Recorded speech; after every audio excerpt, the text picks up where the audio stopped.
各位网友，大家好，今天是2021年5月12号，星期三，欢迎大家参加王健每日观察直播的节目。我们今天有3个主题，第一个，中国是一条纸龙吗？第二个是美国企业的态度开始转变，还有一个就是习近平为啥去河南？习近平去河南考察那么我们讲讲，等一下讲讲为什么。先讲这个纸龙，大西洋杂志大西洋月刊5月3号刊登了他们本刊作者叫 David Frum 的评论文章，题目是中国是一条纸龙 China is a paper dragon。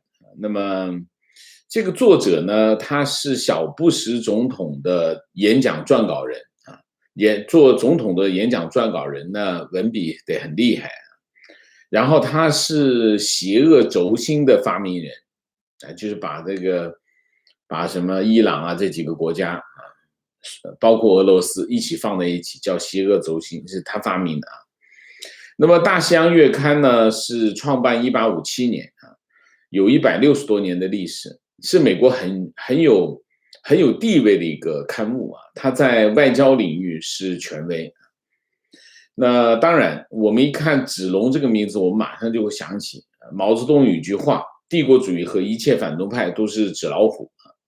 那么 from 就是借用毛泽东的纸老虎来回敬中国我为什么要讲这篇文章？这篇文章其实上2个星期我已经看了，上个星期我已经看到了，我也准备了，但是因为不断的有新闻，所以没有来得及讲。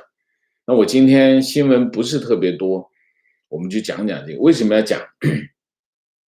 我们可以通过这篇文章来观察美国媒体特别是像这种级别的媒体，他们是怎么看待中国？因为之前你可以看之前有美国媒体不断的在说中国怎么样的威胁美国那么包括美国的军方也说，不断的强调中国军队军事实力的影响，特别是海军说中国海军像下饺子一样的下水那么中国的这个军舰的数量已经超过美国等等。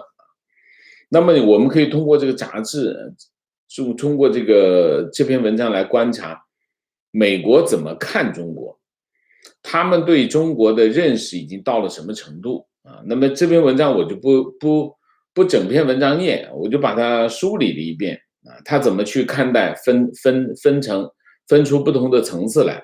第一个，中国的 GDP 文章说中国威胁论高估了中国的实力，而低估了美国自己是不是很耳熟不要被 GDP 数据所欺骗，中国的 GDP 在19世纪30年代曾经是世界第一，但是并没有使中国成为当时的超级大国。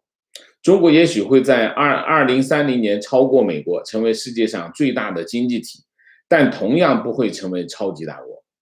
这就是第一个。第二个，军事实力。他说，中国战斗机飞行员比美国飞行员少飞120到150个小时，军人需要耗费20%到30%的时间学习政治那么在演习当中，中国军队往往是单一兵种，而不是多军种的联合训练，而且总是红队赢。那么演习的结果取决于主观的观感，而不是细致的数据。评分往往取决于是否完成训练，而不是达到培训的目标。这个对中国的军队已经认识到这个地步了第三，中国的基础教育。美国的高中是免费的，而中国的免费教育只限于小学和初中看到了吗？美国人已经看到这个问题了由于高中的收费很高，76%的员工只有初中文化水平76%还少了还应该更高一点。中国高等教育，很多学生认为他们的大学只是文凭制造厂，大学学生和教师的比例是美国的1倍，学校中欺骗盛行，学生耗费1/4时间学习政治，学生和教师往往得不到所需要的学术信息和资料这很客气了啊，非常客气了。第五，中国的工业水平，企业在研究和发展就 R&D 方面的投资只有美国企业的1/4，生产技术主要依靠外国和手工劳动，生产的自动化程度很低，机器人的普及程度每1万名员工中只有19个，而美国是176个，这是第五。第六，中国的科学研究，撤回研究报告的数量世界第一，1/3的科学家承认有抄袭或者篡改行为，美国是2%，2/3的研究经费被浪费或者侵吞，这就把这个主要的这几个进行了比较。他说，中美军费开支比较，中美军费开支没有意义。美国的军费开支主要用于对外，而中国的军费开支大部分用来对付本国的人民和维持共产党的统治。已经开始接触到核心了啊。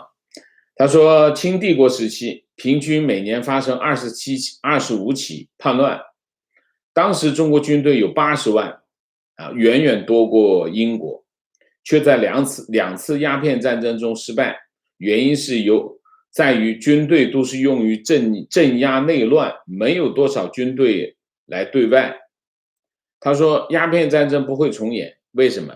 因为核大国之间不会远征对方的领土，就我不会去占领你啊。用 GDP 来衡量一个国家的实力是有严重缺陷，尤其是今天的中国处于一个有潜在敌意的包围圈之中，从俄国开始，经韩国、日本延伸到菲律宾和越南。这是还有一个，他说人多不代表力量大19世纪的英国 GDP 只有中国的1半，人口只有中国的1/19，何况现在的中国人口正在迅速的老龄化，人口的增速也在下降中国在技术和技术上的创新能力远远落后于仿造能力那么不仅在工厂是如此，在军队里也是如此这对中国是一条纸龙吗？我的提问是问中国是一条纸龙吗？当然，这个作者是认为是的那么作者在接受媒体采访的时候，他说这篇文章的目的是什么？就是这篇文章的目的就是指出高估中国的实力会导致保护主义的政策，过高的国防预算对美国都不利这就是美国的媒体。美国的媒体当需要的时候，他们学习的飞快，他们已经知道中共的底细了这是改变中美力量对比的关键，也是中美开始进入实质性对抗的关键。这就是我为什么今天要给大家这个介绍这篇文章的原因这篇文章反映了什么？反映了美国开始了解中国的底细了而且这件事情慢慢正在传播当中，它会慢慢的渗透到社会的每个层面。那么这第一个主题我就讲到这里，下面我们就讲讲美国企业的态度。美国企业态度讲2个商会一个商会就是中国美国商会，另外一个商会是香港美国商会，这2个商会分别都发表了一个报告。先说中国商会，中国商会5月11号发表一份白皮书就是在美国企业在中国的白皮书，题目是新旧交织的挑战持续给在华美企带来考验。白皮书批评中国地方官员排挤外资企业，这种现象在中国内循环政策下显得尤为突出。这个美国商会是一个压力团体算是一个也可以讲是一种游说团体，或者是一个政治团体，总之它是个非盈利机构。它在中美关系中扮演一个非常积极的角色，是一个亲中色彩非常强烈的组织。为什么？因为他跑到中国去投资那当然亲中而他的成员都是在中国经营的900家美国公司，有4000个个人那么白皮书说这个调子已经不一样了白皮书说美中关系急剧恶化以来，疫情的爆发也带来更多的挑战。大多数的中国媒体在两个国家的经贸摩擦，把中美之间的这个摩擦列为未来在中国开展业务的首要挑战这个不意外。他说，基于两国的对峙状况，美中关系在各个领域都呈现持续恶化的态势，包括经贸、国家安全、执法、新闻，甚至文化交流的层面。那么，疫情爆发加速了这个情况，而且更加深了两国之间的不信任感，使双方重新关注集中在几个供应链安全、企业回流和对本国制造的保守态度上。这主要是指的是美国。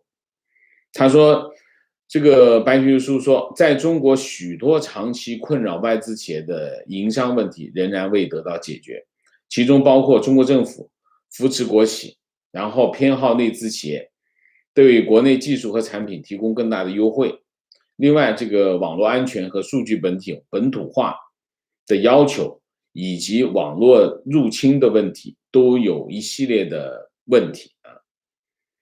那么，中国美国商会政策委员会主席罗斯他说，不少媒体在中国持续受到不公平待遇就像美国的影视节目主要是电影电视被中国消费者排挤的原因除了有在地竞争的因素之外，也掺杂了政治因素那么罗斯说，这个媒体对中国政府的政策和市场开放进展最不满意，主要涉及到科技相关的领域。美国的资讯通讯产业是全球最有竞争力的产业，在中国却受到最大的市场障碍。所以呢，你可以看到美中关系的恶化正在改变在中国的美国企业的处境和他对中国的态度。这个中国态度是不一样的。那么网信办呢，5月12号就发布了一个汽车数据安全管理若干规定出了一个公开意见稿。那么这个规定说运营者收集个人信息应当被收集人同意。那么这个东西一看就知道是针对特斯拉的。那么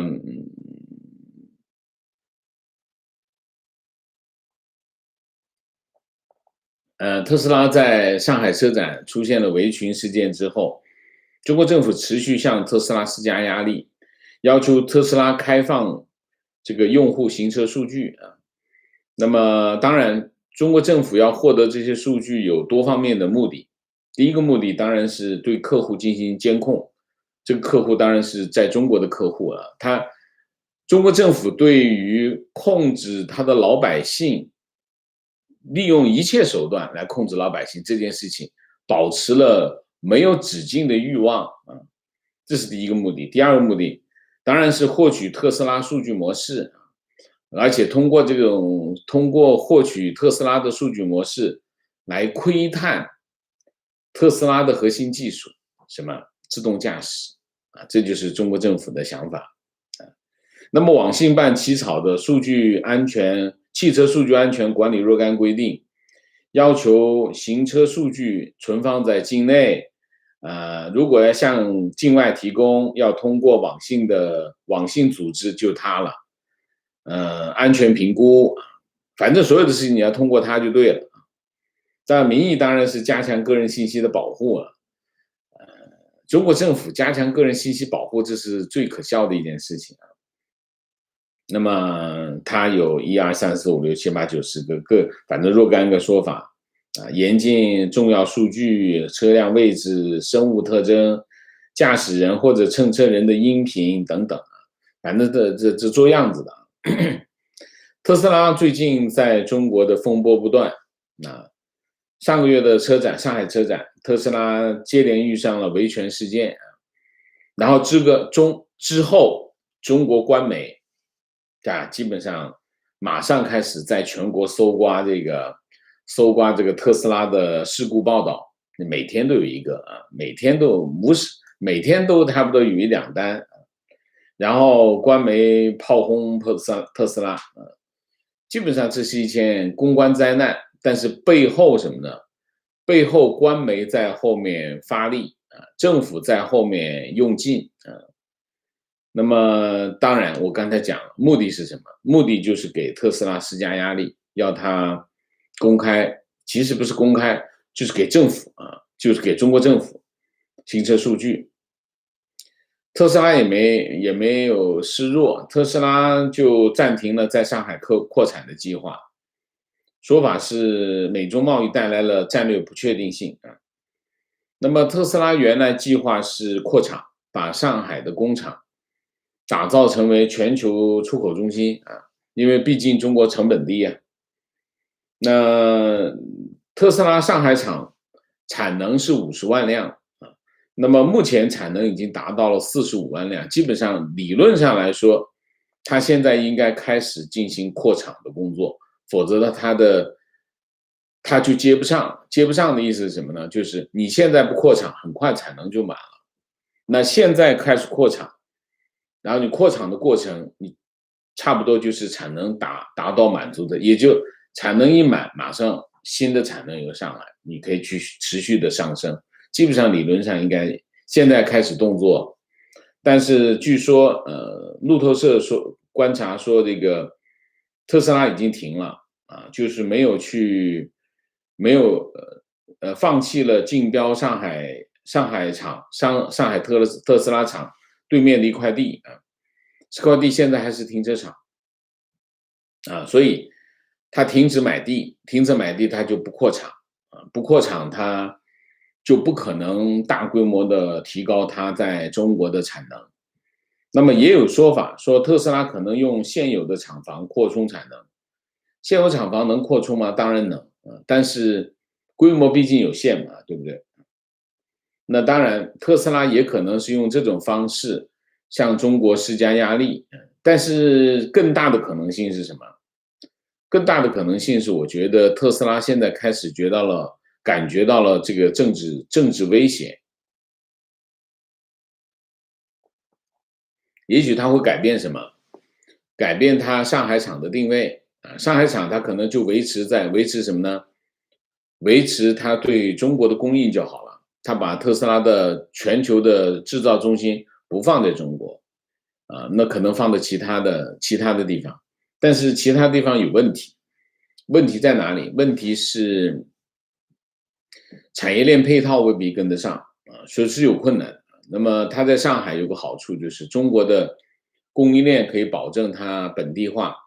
本地化意味着什么？意味着成本低如果它利用这个供应链的优势出口全世界，上个月特斯拉出口日本非常高所以你可以看它在做这些动作。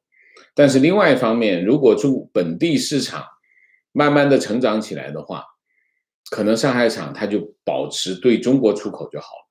那么它的其他国家的供应，它可能另外再设厂，那减轻它的政治成本政治风险这个可能性最大那么另外一个调查是什么？另外一个调查就是香港美国商会5月12号出了一份调查报告这个调查报告说什么呢？说42%的会员，美国商会一样的，跟中国商会是一样的，这就是跟在中国的美国商会是一样的42%的会员未来计划离开香港，原因是什么？原因是港版国安法那么这个调查报告题目叫是留是去了解这个会员对香港营商环境、政治和社会信任度的调查，有325名会员访问，占会员总数的1/4。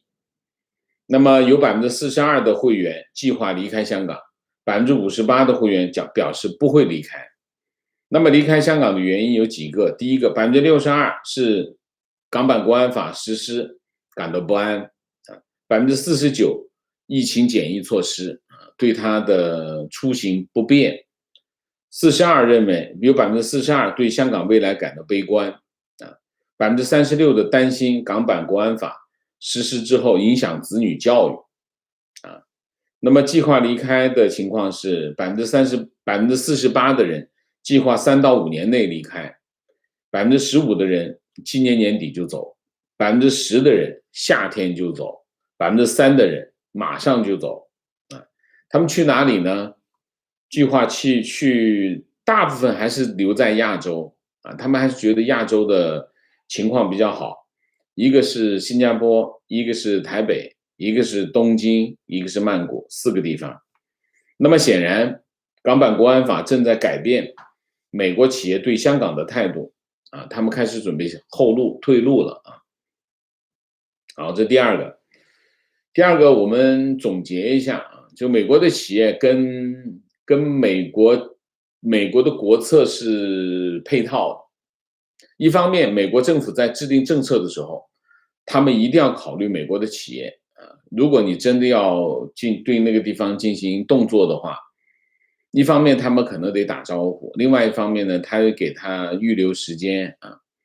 那么这个你可以看，美国企业的态度开始转变。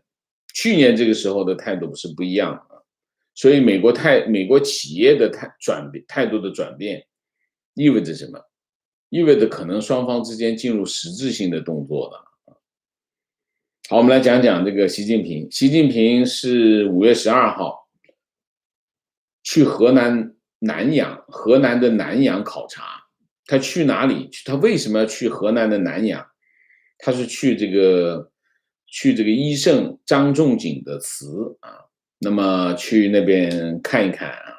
先去张仲景的祠，然后呢叫医圣祠啊，医圣祠，然后就了解张仲景，然后随即呢去看看药厂啊，做艾草的药厂，做月季啊，种月季啊，种艾草啊，反正就走了一下。为什么他要跑到这里来呢？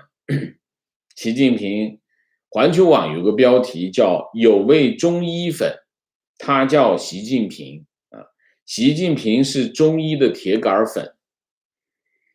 我们在疫情期间不断的，你可以看到，在去年，在疫情期间不断的在各种医疗方案里面都把中医放进去。为什么？当时其实我挺纳闷的，我没朝这个方向想。那现在明白了哦，原来是这么回事，就是上有所好，下必甚之啊，这大概就是一件这样的事情。因为在武汉肺炎疫情过程当中，中医能发挥着什么作用呢？用当地前线的医生的意思就是，中医中药在疫情当中也就是个安慰剂的作用啊。但是不断的有各种方案来，然后其中有一个人叫钟南山啊，钟南山就利用这个关系，利用这一点去卖药。所以你可以看中国发生的事情都不是无缘无故的，都是有原因的。那么习近平跑到河南南阳去视察，就是去这个医圣祠啊，去看看中医去啊。那么在过去10几年当中，习近平在各个场合都在推动他的对中医的爱好。然后这次去呢就反映了他这种爱好。那你可以看到啊，就是他按照自己的爱好去做一些动作的时候，意味着什么？意味着他已经掌控了这个权利，他会很自在，他处于一个很自在的状态，他才会按照兴趣爱好去做他想做的事情。这是一个啊。另外一个，如果一个领导人开始按照他的爱好去行事的话，这是对一个国家来说是非常危险的事情啊。一个非常危险的特征是什么？他按照他的爱好去行事，这国家就很危险啊。然后你可以看到，当一个国家的领导人按照他的爱好去行事的时候，意味着什么？意味着下面会有一批拍马屁的人，这个国家就有风险。你看，光我们讲中国人口状况的问题，其实从去年开始，各种数据啊，各种专家都开始讨论这个问题。这个问题，中国人口危机用的是危机。但是你看，中国到现在为止没有出台任何的政策回应这个危机，为什么？因为习近平没兴趣。然后习近平有兴趣的时候，你可以看一下，国务院出了一个中办出了一个公告，说国务院发了一个批文，叫《国务院关于同意在河南省开展跨境电子商务、零售进口药品试点的批复》，听懂了吗？同意这个批复是什么？同意在河南省开展跨境电子商务、零售进口药品试点。那么试点期为批复之日起3年，请认真组织实施。就是习近平跑到河南去参观这个医圣祠反映了他对中医的这个爱好。于是呢，国务院就给河南省给一个政策，让他干什么？让他批准他跨境电子商务，你可以通过跨境电子商务进口什么？进口西药，其实就是进口西药，当然中药也可以，不过很少有人在电子商务进口中药。政策3年时间它可以去进行这个零售就是进口药来零售，网上零售，让他去做这个，给一个政策。给这政策什么意思？拍马屁，拍谁的马屁？拍习近平的马屁就给领导去那里给他一个政策那么关税设置为0，然后这个进口增值税跟消费税70%。所以其实中国的关税可以忽略，最重要的是后面才是大头大概就是这样。所以你可以看到中国现在的场景，中国国内政治现在呈现的状态就是一个这样的状态。第一个，对老百姓进行高压因为我们讲这个成都49中这个中学生这个我们不知道到底是怎么个死的那么这件事情已经到了非常荒谬荒诞的地步一个学生在学校从楼上掉下来死了这个掉下来之后2个小时这个救护车才到，荒谬吧？这第一个荒谬。第二，这个救护车把这个孩子装上车之后，说他已经死了，心脏已经停止跳动，连医院都没去，直接拉到殡仪馆。然后呢，过了1个小时之后，才打电话通知家长，家长到了学校不让进，这个学校直接把他们同班同学全部让他们回家了。不能跟这个家长说话，不能进学校不能进学校，无可奉告。然后呢，就在那儿等着，那边直接把孩子的尸体火化，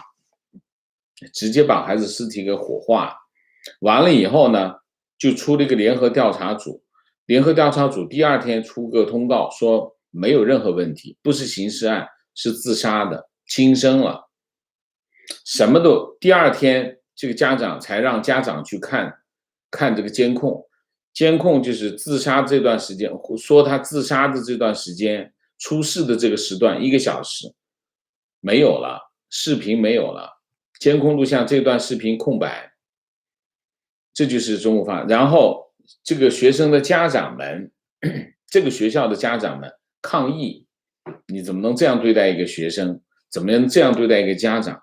然后维稳，强力就叫维稳，就什么叫维稳？就是很多人经常网上有人说胡锦涛怎么着，维稳就是胡锦涛发明的。维稳是什么？就是把这家长打走，赶走，抓起来，就这样。这就是中国现状，就是对老百姓进行高压，利用他的什么？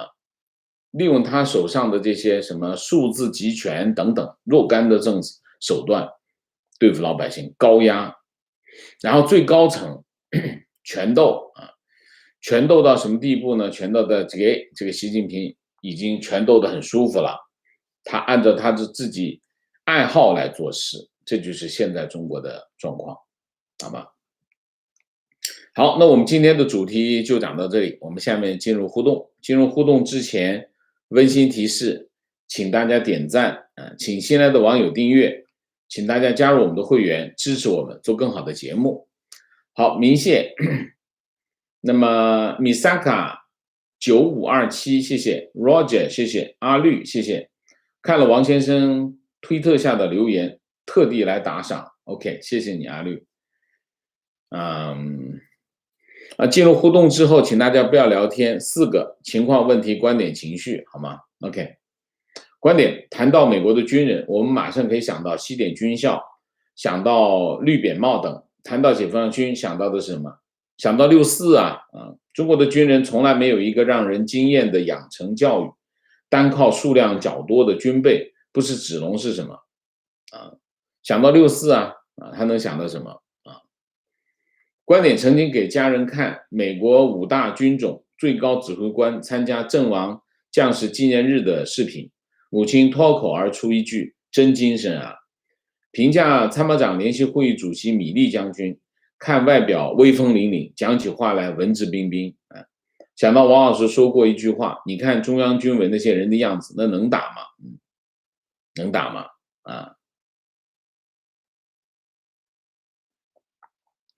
中国的将军天天在干什么？天天在做3件事。第一，讲政治上党课这是第一个。第二个，表忠心表忠心向谁表忠？向习近平表忠心，天天在表忠心。第三个，在给他的士兵洗脑。中国的军人，中国的将军天天在干这3件事情。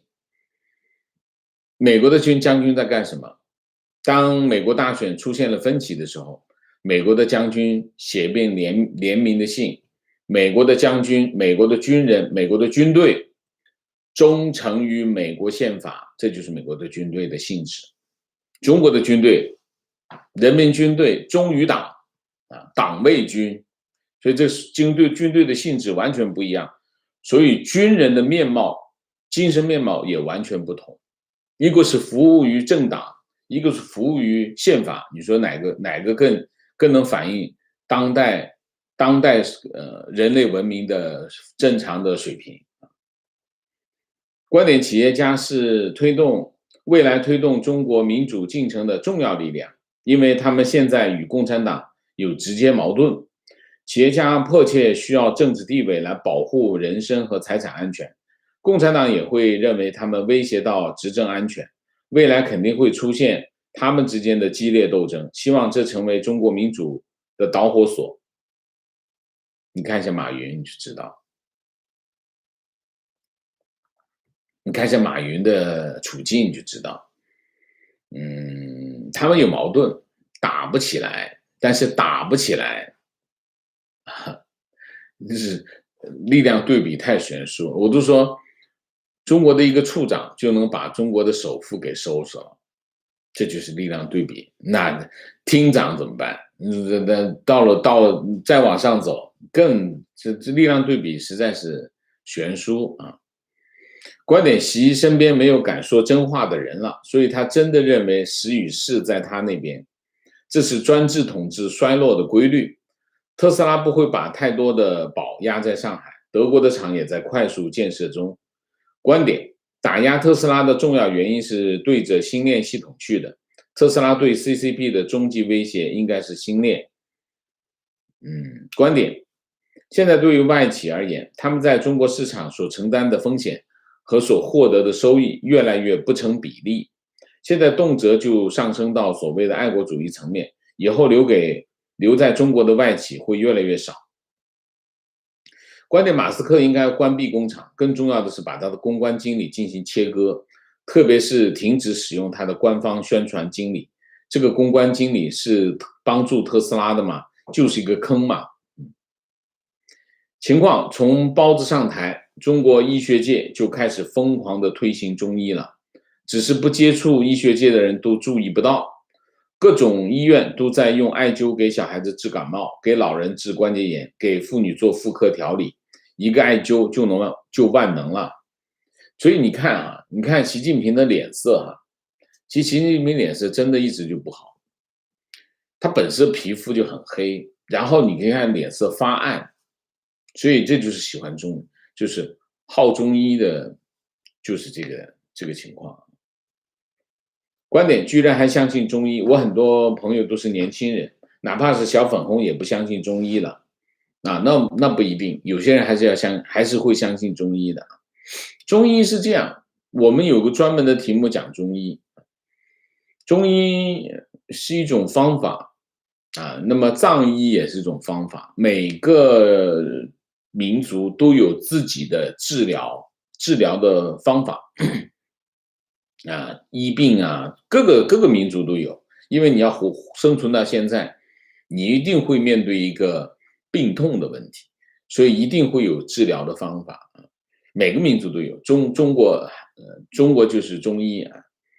那么中医有它可以有效的部分，也有无效的部分。但是我们现代的生活，我们现在看到的中医已经不是传统中医了，已经是中共治下的中医了。这跟我们讲的正常语境下的中医不是一件东西啊。感觉习近平真的是中国最阴暗、最腐朽和最落后的思想的集大成者。另外，一提到河南南阳，我就想起中国的3年大饥荒。南阳一个县，唐河县，从59年到60年，1年中死了9万人。还有隔壁的信阳县、信阳市和信阳市县啊，1年饿死100万人。情绪，中国一直以低成本为骄傲，但其实在中国做生意，各种交际费用、贿赂费用让成本急剧上升，这是一个陷阱。等你进入中国市场之后，就会面临各种无法预计的成本增长。如果不遵从这种社会主义特色，就会进退两难，生不如死。观点，如果一个组织大佬一直做龙头，那肯定会被他的左膀右臂取而代之。20大之后，自己人斗自己人会越来越频繁。观点，希望西方能够意识到，不光脱钩中共才能安全，而且要把中共消灭，才能给全世界安全。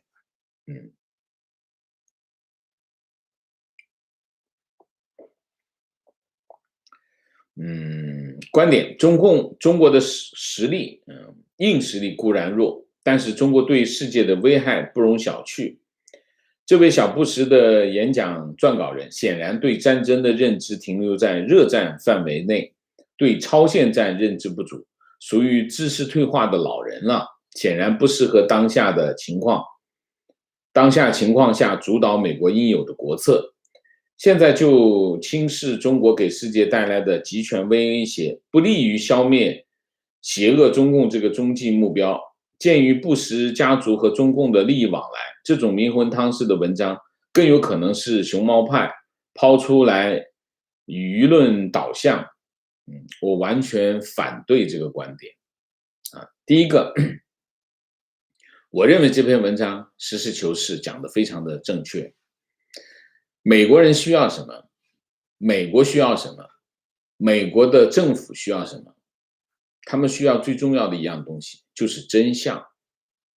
真相是最重要的，你先要搞清楚真相是什么，才能够制定符合真相、符合需要的政策。这位网友讲的这个话，我非常不同意，这就是一个讲政治，中共就是这样。一讲政治的话，你这真相就不存在了。所以先把真相搞清楚，第一个。第二个，因人废言上来就咬这个小布什跟中共的关系。我从来反对讲美国总统会勾结中共这种荒谬的结论。如果你要在我这里讨论这个，你不需要跟我讨论这个问题，我不会跟你讨论这个问题，这根本就违反常识。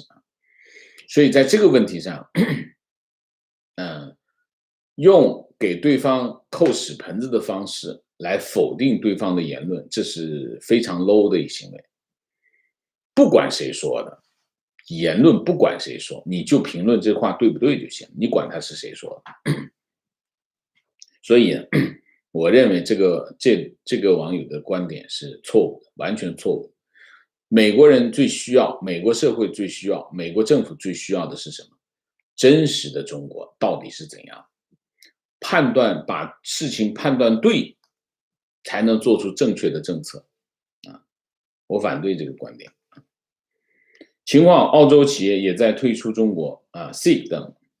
提问，请问王老师，美国对香港的态度转变是否说明香港不用再建，香港再也不需要是原来的香港？我还没有看到美国政府在香港议题上做出任何的动作，美国没有态度转变。我讲的是美国企业提问，按理说，宣传部门有能力把成都49中的情况压下来。然而，虽说网上删除了一部分敏感的消息，请问王老师，为何这个消息还在热搜榜？有没有可能是因为人口普查结果更重要和敏感，所以用这个热搜顺便转移一下大家讨论人口下降或者数据作假的注意力？我不知道，无法评估。但是这件事情显然名分很大。宣传部门有没有能力把它压下来？当然有能力把它压下来，但是为什么没有压？我不知道。你不能说一漏网就是转移注意力不一定是这样。我们还是要知道这个舆论的规律所以，因为老实讲，就算人口数据的讨论都只限在哪里？海外媒体，国内媒体你看一下，还是14亿啊。所以有没有讨论？有没有形成讨论？在国内媒体没有形成讨论。在国内媒体讨论的最多的2个问题，第一个问题是什么？第一个问题就是人口老龄化的问题，老龄化的问题讨论的最多。数据作假的问题没有人讨论，怎么能讨论？讨论不来所以有没有转移注意力的问题？我觉得，国内没有这个需要。基本上你现在看中国国内的舆论，这个他们基本上是全控盘的，所以这个没有这个需要。很多人经常想用这个来转移其他的注意力，他不需要转移他只把它摁下去就可以了，干嘛转移呢？没有这个动力。我们为什么经常有人会觉得他需要用另外一个有伤害性的信息去转移这个有伤害性的信息？他不需要这么干，他把它摁掉就可以了，把它一关掉就没有了，就看不到，你就看不到的了。什么叫数字集权？这就是数字集权。数字集权就是他不想让你看到，你就真的看不到了。这个问题就是这样，所以我们不要用这种思维，好不好？就是他做这个动作是为了转移另外一个动作，不存在，中国不存在这种需要。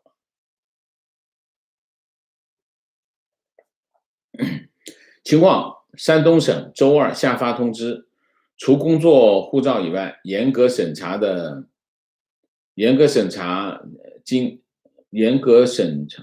除工作护照以外，严格审核的通知。今天公安边防出入境管理中心也下了明文规定，明文通知，以后护照办理会越来越难，出国也越来越不易。49中事件在中国媒体都说是在外国造谣，也不都说是，有人在说，我看了这个中国的媒体我都在看，也不都是说外国造谣的是什么？那大家要搞清楚，中国媒体它分工很清楚的，说这一类说有外国参与的，都是用谁说？用个人来讲，个人的微博个人的微信来讲，然后呢，传统媒体，中国官方媒体呢，引用一下，他们的分工是这样的那所以它并不是所有的国内媒体都在讲外国造谣这件事情，有人讲，我知道哪几个人在讲情况现在舆论导向已经变为49中门口发声的人明显是有组织的，他们统一一手拿一支白话，统一口号，你一定要讲是谁讲的，好吗？以后你要得出这个结论，最好把媒体是谁讲出来啊。情况坐标成都，今天微信群里和几个本地同学讨论49中学生坠楼事件，有人认为政府危机处理水平太差，有人说男孩因为感情跳楼，说可怜之人必有可恨之处。这10个人不到的小群，代表了中国人的各种形态。我说，当这些人的权力大到用不着做这些表面文章来应付你们，他们就会连过场都懒得做。这不是水平低，是傲慢与野蛮。OK， 情绪，今天看到49中的事情，感觉蛮难过，尤其是学生发文那篇说自己是懦夫，希望警察去查出真相。学生都以自己不敢说出来为耻，反观那些所谓的大人，我看到那群以赵家人自居、要镇压、要真相的所谓的大人，是多么的冷血，才会认为要真相的人是所谓来颠覆中国的。如果一个国家，连这种真相都不能要，那干脆被颠覆算了。一个养了17年的小孩就这样没了。当年台湾洪仲丘案，直接让一个国防部长和军法体制被裁撤掉，中国真的令人作呕。有2点，在这件事情上有2点。第一点，这件事情背后呢，是不是有黑幕呢？我相信是一定有的，我相信是一定有。有没有可能是学校为了防止出状况这个中国也经常是台师威胁的事情也经常发生，为了防止这种局面采取的预先手段呢？我不相信他会要做到这样的地步，所以背后一定有黑幕，这是第一个。第二个，政府现在跑出来维稳把这个学生家长打跑，甚至去抓人这件事情，甚至来抹黑这件事情，说明什么？说明这个黑幕是真实存在的说明这个黑幕是真实存在，否则的话不会这件事情不会这么走，这么走是一定有原因的提问：看着特斯拉在中国的种种作为，感觉马斯克把特斯拉当捞钱工具。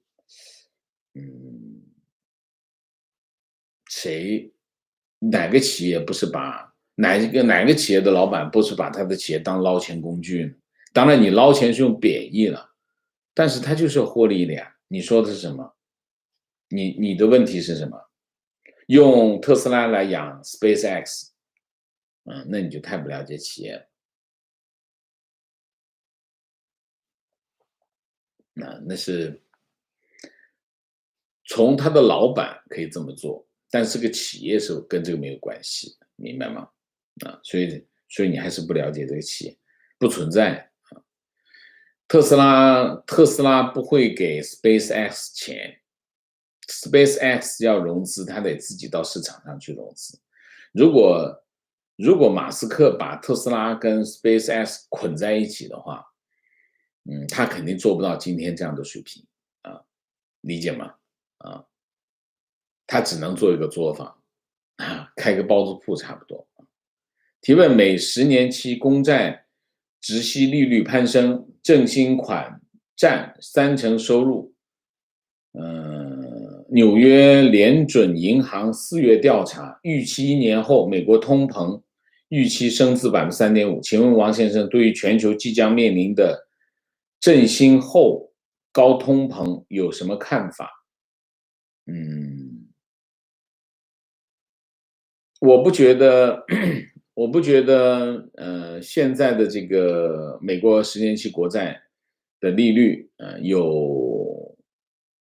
有这样的预示作用，有这样的预示作用。核心的问题在哪里？核心的美国有没有通货膨胀？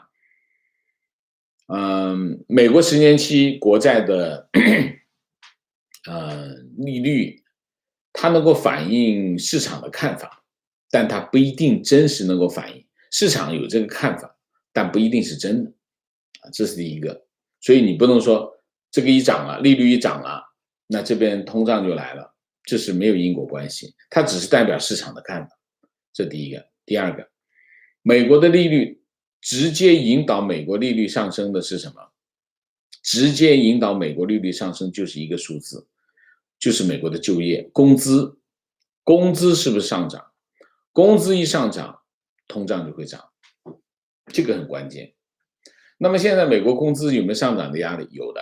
因为什么？因为很多企业招不到员工。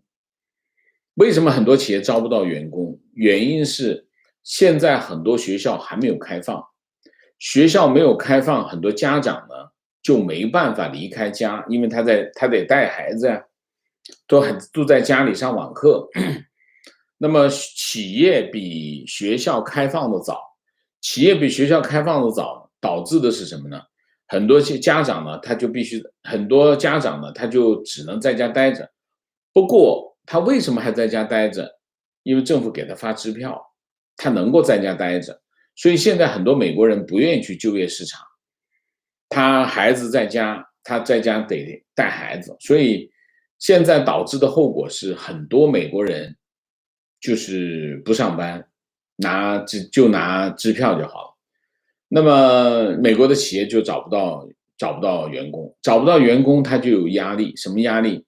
有提高工资的压力。那么提高工资会导致什么？有可能导致后果，导致通货膨胀。但是现在的问题是什么？现在问题这个支票再发2个月就停了。所以我估计还有一个核心的问题是什么？核心问题就是学校开放，学校要开放才能够解决这一系列的问题啊。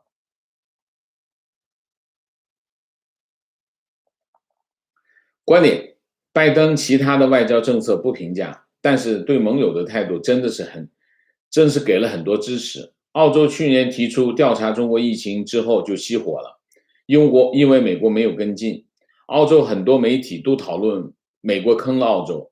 在之前还有澳洲的关税战和威胁撤走军工厂。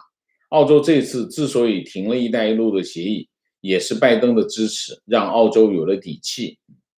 提问：请问王老师，随着生育率降低，因为数据造假，未来真实人口和统计数据差距会越来越大。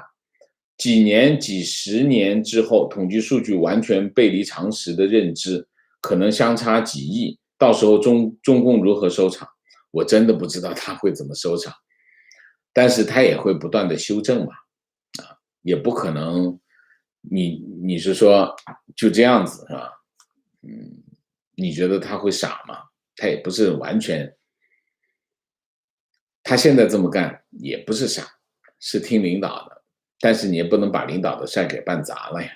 所以，发生这种可能性比较少，它发生这种可能性是比较大的，你说呢？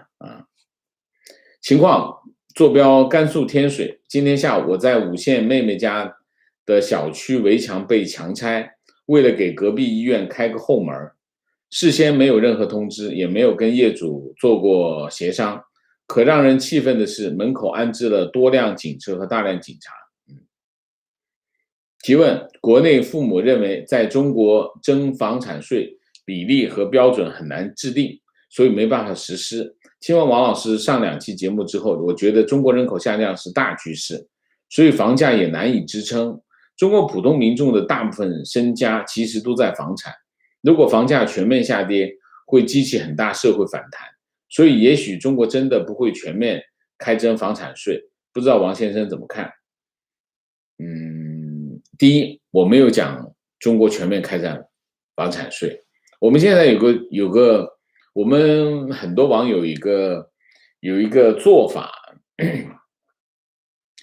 就是为了反驳对方，把对方的观点放大，然后再去反对他。我认为我们一定要实事求是啊。第一个，我没有说中国要全面实施房产税，我只是说财政部开了一个座谈会，他有可能做的事情是什么？进行房产税的试点。为什么？实行房产税先要立法，它都没有立法，怎么全面实施？这是第一个。第二个，房产税实施房产税它是有条件啊，如果什么条件，可以去看一下我们之前做过专题，我做过2个专题，专门讲房产税怎么去，它的前提条件是什么，好不好？我就在这里不讲到底，你去对一下，现在符不符合我们之前讲的这些条件？符合的话，那就可能会实施；不符合的话，就没必要讨论，好不好？所以我也做个广告啊。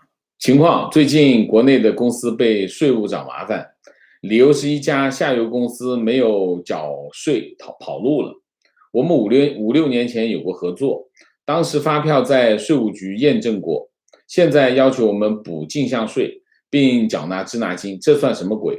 周围朋友的公司也都遇到类似的麻烦，罚款了事，以后又出现第2波稽查，罚款是目的，掏空为止。罚款不是目的，目的就是罚款啊，就这么说啊。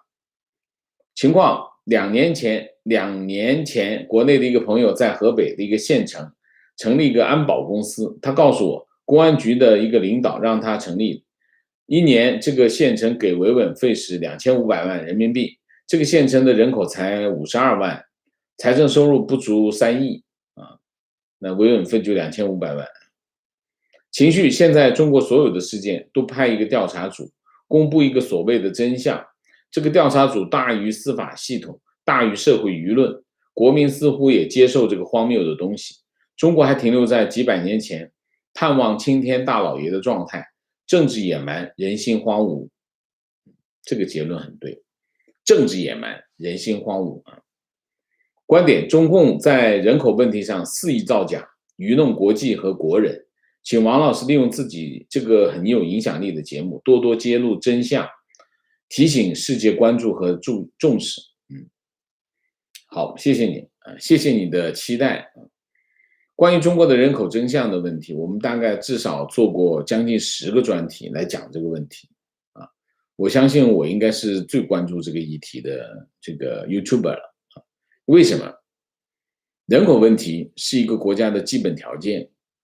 它会改变一个国家的走势啊走向啊，所以人口问题很重要。当然，人口问题又没那么 sexy， 这个议题又没那么 sexy 啊。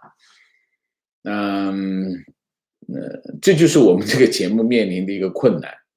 一些很重要的议题，但是看上去并不那么动人；一些很动人的议题，它只是个非常短期的一个效果。那么对我来说呢？我就经常需要面临一个权衡，就是我们需要讲一些重要的议题，这些重要的议题并不那么动人，但是非常重要啊。那么这就对我的业务提出了一个要求，就是我要提高自己的业务能力，让不那么动人的议题仍然具有吸引力啊。这就是我对自己的要求啊。情况现在内蒙正在变成第2个新疆。蒙语教材事件之后，内蒙在日留学以及工作的人家庭正在被警察逐一拜访威胁，抗议者被开除公职，深夜被带走消失，或者是洗脑班啊。新疆的做法现在的情况是什么？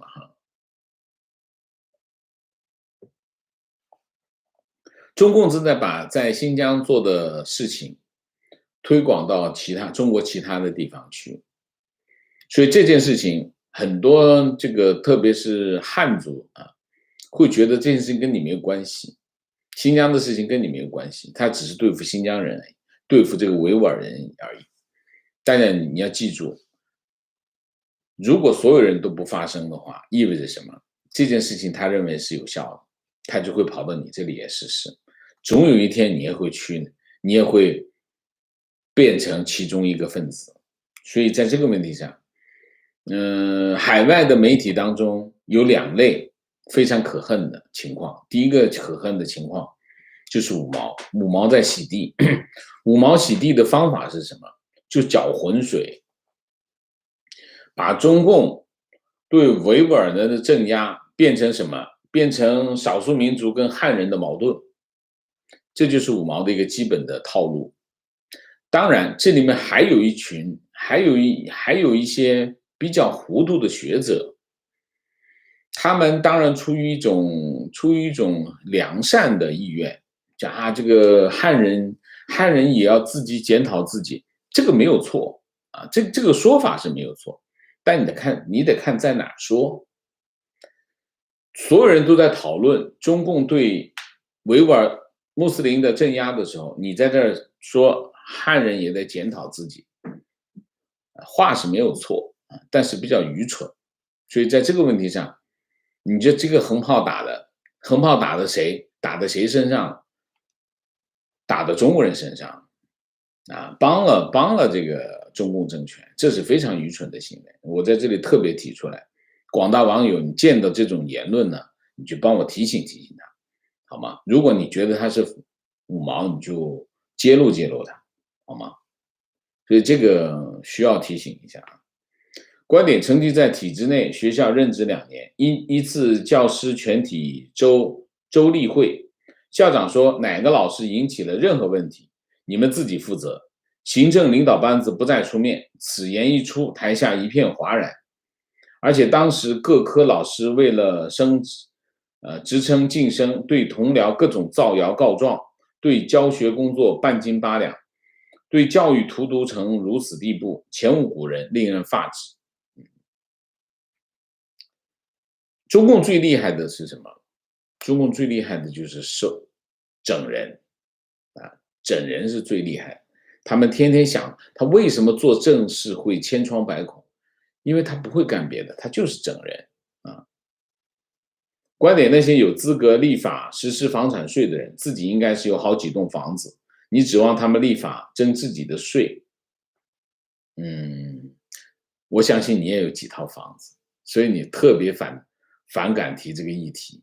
我提这个议题呢，是提醒大家啊，我的任务不是帮大家挣钱，我是告诉大家那件事情有风险，要小心啊。我理解你不想我说这个议题的内心的焦虑，但是这些焦虑，大家知道，焦虑是能够帮助你救你一命的东西。